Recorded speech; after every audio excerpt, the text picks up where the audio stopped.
Assalamualaikum warahmatullahi wabarakatuh. Saya Salsa Bila Rizky Rofikoh, NIM 2003096071, kelas PGMI 2B.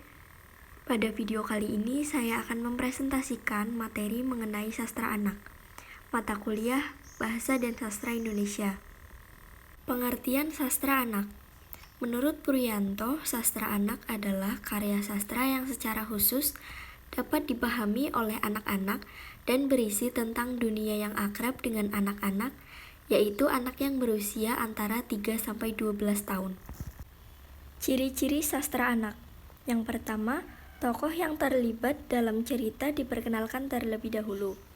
Setiap tokoh yang berperan dalam cerita atau sastra anak diperkenalkan terlebih dahulu, sedangkan pada cerita remaja atau dewasa, pengenalan tokoh dapat terjadi ketika cerita sedang berlangsung.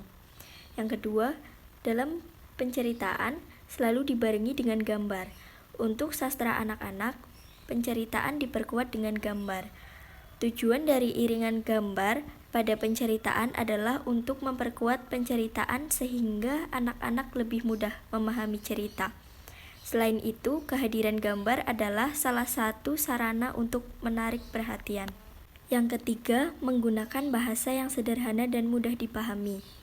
Bahasa yang digunakan dalam penceritaan cenderung mudah untuk dipahami oleh anak-anak dan tidak menggunakan bahasa yang kompleks seperti karya sastra yang ditujukan untuk remaja atau dewasa. Yang keempat, desain buku bacaan yang unik untuk menarik perhatian.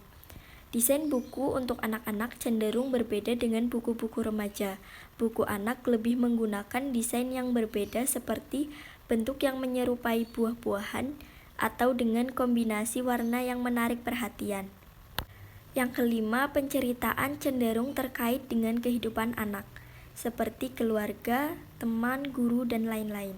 Penceritaan selalu dikaitkan dengan kehidupan anak-anak, sehingga pesan yang ingin disampaikan tercapai. Meskipun penceritaan dalam bentuk fabel dan cerita fantasi, namun penceritaan tetap berpusat pada kehidupan yang dialami anak-anak. Yang keenam, di akhir cerita selalu menggembirakan tokoh utama. Penceritaan dalam sastra anak selalu berakhir dengan kegembiraan pada tokoh utama sebagai fokus penceritaan.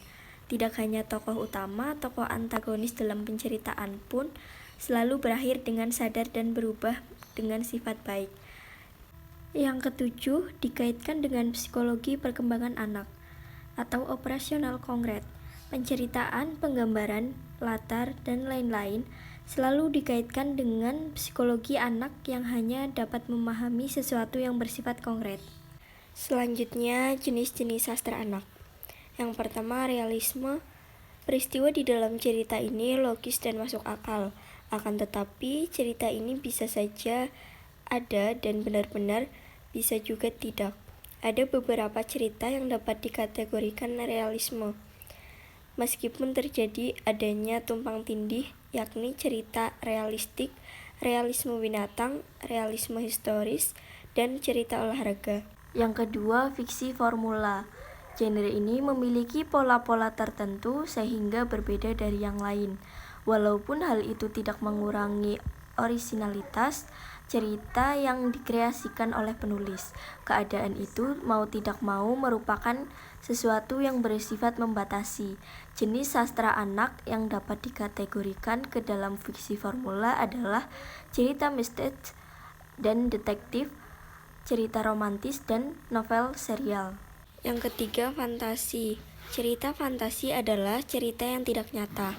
Cerita ini berlandaskan imajinasi penulis yang mencoba menghadirkan dunia lain di samping dunia realitas.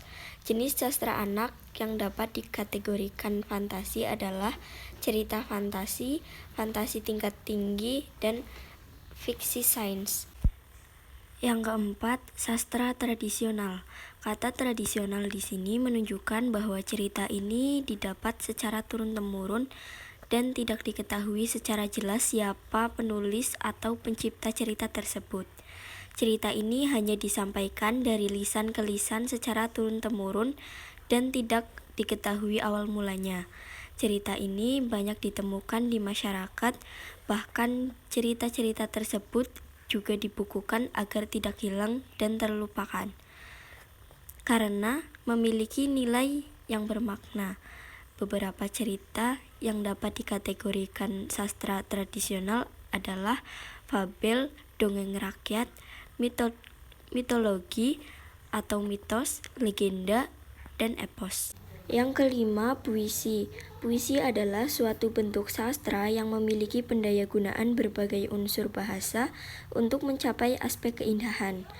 Bahasa yang digunakan di dalam puisi tentunya singkat, akan tetapi dapat mendeskripsikan sesuatu lebih banyak. Jika dituliskan, puisi memiliki format yang berbeda dengan fiksi, dan yang utama adalah barisnya umumnya relatif pendek-pendek. Format puisi ada kalanya juga dipakai untuk memperoleh efek keindahan secara visual. Contoh puisi anak adalah lirik lagu-lagu anak tradisional, puisi naratif, dan puisi tradisional. Contoh puisi lirik lagu-lagu anak tradisional tersebut tidak pernah diketahui siapa penulisnya, akan tetapi disampaikan secara turun-temurun. Puisi ini dalam budaya barat disebut nursery rhymes atau nursery song-song. Puisi naratif adalah puisi yang terbentuk dari sebuah cerita, sedangkan puisi yang ditujukan untuk anak-anak. Puisi bisa saja orang dewasa maupun anak-anak itu sendiri. Menurut Nurgiantoro pada tahun 2004. Yang keenam, non-fiksi. Tidak semua buku non-fiksi termasuk dalam genre sastra anak. Hanya buku yang memiliki bahasa yang komunikatif dan ditulis secara artistik sehingga anak dapat memperoleh pemahaman dan kesenangan. Menurut Juanda tahun 2014. Kurang lebihnya mohon maaf. Sekian, terima kasih. Wassalamualaikum warahmatullahi wabarakatuh.